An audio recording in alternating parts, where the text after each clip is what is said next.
The Man Who Saved, 2. Baby Bigfoots in the river of blood rain hammered the Amazon like 1,000 spears. The wind howled, ancient trees toppled with a thunderous crash, and the river churned red with mud swirling like some enormous beast. In the flashes of lightning, the scene became clear. The raging water swept everything away, rotten branches, even huge boulders. Inside a rickety wooden shack on the riverbank, Manuel, an old fisherman who lived alone, sat beside an oil lamp. Years ago, he had lost his wife and his only son to a violent flood. Since then, he had chosen a quiet, solitary life, keeping his distance from the village and spending his days with only the river and the painful memories for company. Then, through the roar of the storm, another sound reached him, a cry, small, fragile. Manuel startled. He rushed out onto the porch. A bright bolt of lightning split the sky, and in that instant he saw them, two tiny figures clinging to a drifting log, their dark eyes wide with panic, pleading silently. Manuel's heart constricted. The memory of his son drowning all those years ago surged up again, twisting like a knife in his chest. Their cries grew weaker. The log drew closer to shore, then was nearly swept away again. He stood frozen. A voice inside him screamed, "Don't, Manuel. If you run out there, you'll die too." But another voice, louder and more insistent, thundered back, "If you turn your back, you'll kill them. This time, will you leave 2 children to drown?"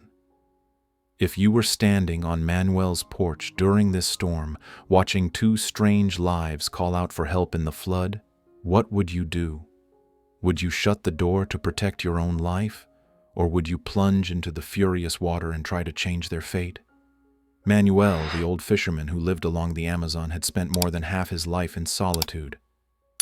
He once had a small family, a gentle wife and 1 son. But they had all been taken in a single furious night of flooding.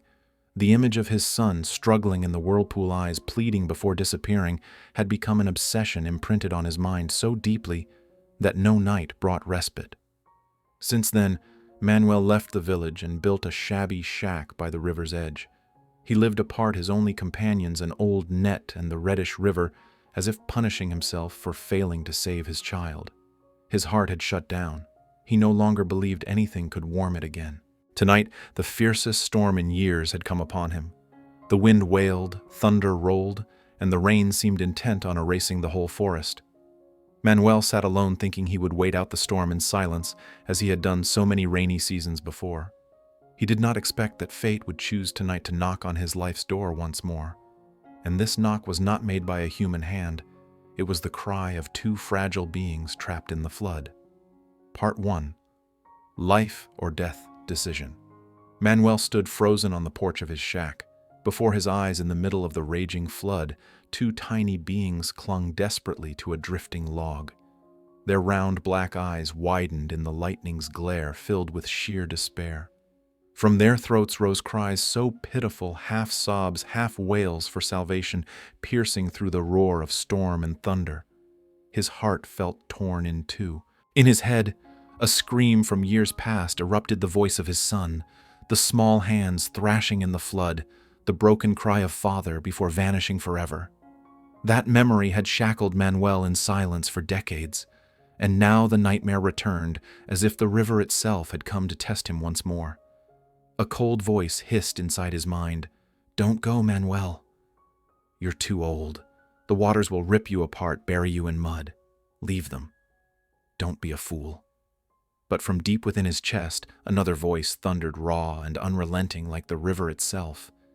"If you turn away, you will watch 2 children drown right before your eyes.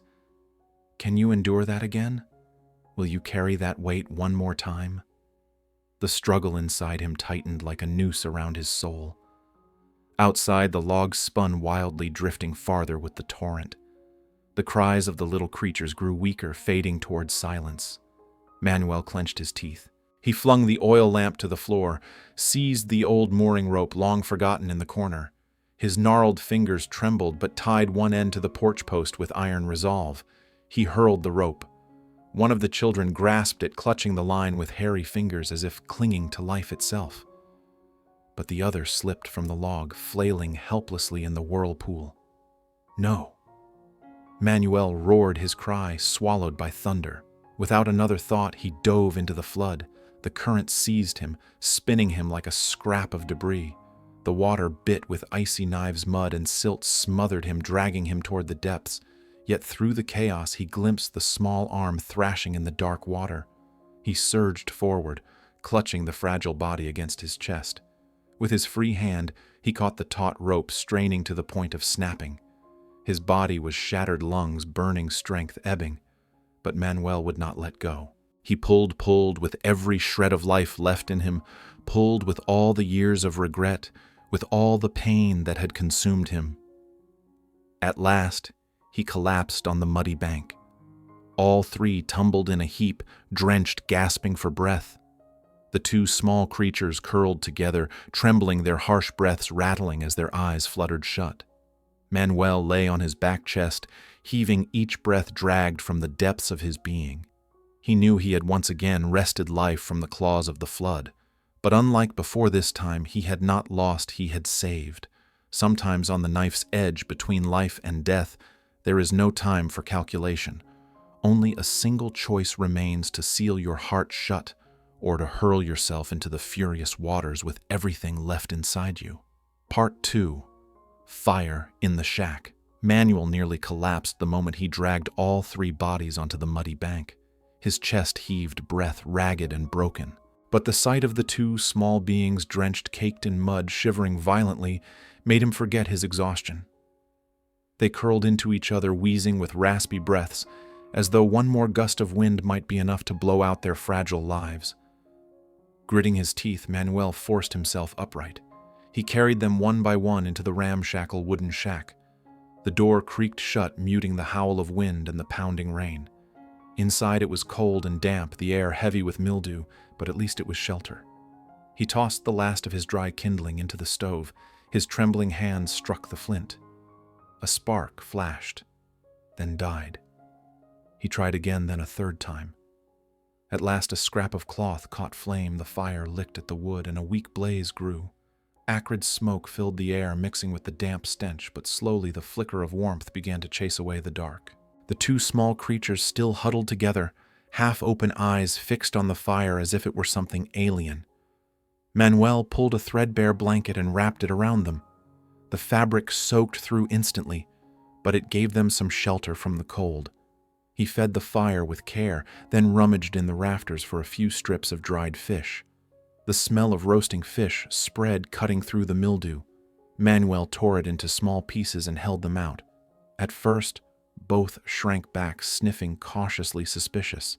Then, the larger one reached out, its mud-caked, fur-covered fingers trembling as it took a piece. It chewed slowly, its wide eyes never leaving Manuel. The smaller one followed its sibling's lead, and soon both were devouring the food, shaking as they swallowed, as if afraid each bite might vanish. Watching them, Manuel felt his throat tighten. Never in his life had he imagined a night like this, sitting in his decaying shack, roasting fish for two creatures that were neither man nor beast. And yet, strangely, he felt no fear, only pity. The firelight flickered in their wide eyes. Gone was the panic he had seen out on the river. In its place, a faint glimmer of trust began to show. Then, without warning, one of the children reached out. A small, fur-covered hand, trembling, pressed against Manuel's weathered one. He froze. For an instant, memory swept over him, his own son long ago, who used to place a tiny hand in his during stormy nights. Tears welled, falling onto the rough skin of his hand. Manuel gently closed his fingers around the fragile one before him. No words were needed. In that moment, he understood an invisible thread had bound them together. Outside, the rain still lashed down, the wind still screamed. But inside the rotting shack, the small fire lit more than just the room. It rekindled the frozen heart of a father. On a night when the storm rages, sometimes all it takes is a single fragile flame, a small hand pressed into yours, to bring back to life a heart thought long dead. Part 3. Faith Reborn. That night, the storm showed no mercy. Rain poured relentlessly. The wind howled through the cracks in the shack's walls like voices of grief carried from the depths of the forest. Yet inside the atmosphere had changed. The fire crackled warmly, and the two small creatures curled under the blanket, their ragged breathing slowly easing into steadier rhythms. Manuel sat with his back against the wall, eyes fixed on them. For all these years, he had never allowed another soul to cross the threshold of this shack. And now, two strange beings lay sleeping before him, so frail their lives seemed to hang by the thinnest of threads. The smaller one stirred in its sleep. It shivered, letting out fragmented sounds, half sobs, half cries, as though calling for someone. The voice was hoarse, broken, yet in Manuel's ears it rang clear as a single word: "Father." His heart seized, his whole body trembled. Tears welled, unbidden, hot and unrelenting, carving down the lines of his weathered cheeks. He raised a hand to cover his face, but the choked sobs still escaped, mingling with the drum of rain on the roof. For years, he had buried his memories, buried the love of a father beneath the ashes of pain. But with just one sound, one hesitant word, the fire he thought long extinguished flared back to life. He leaned forward, gently placing his calloused hand on their small backs.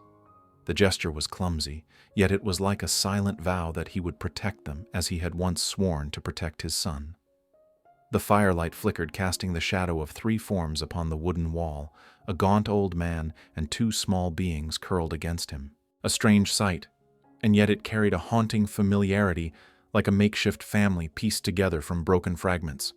Outside, the storm still raged, rain crashing down in fury. But within the frail walls of the shack, something had begun to awaken. Not only the fragile lives of the two little ones, but the long-dead heart of a man who once believed he had nothing left to give. There are wounds we believe will never heal, but sometimes a single trembling hand, a faint whisper in the dark, is enough to lift an entire soul back to life. Part 4. The Bigfoot Tribe. Appears.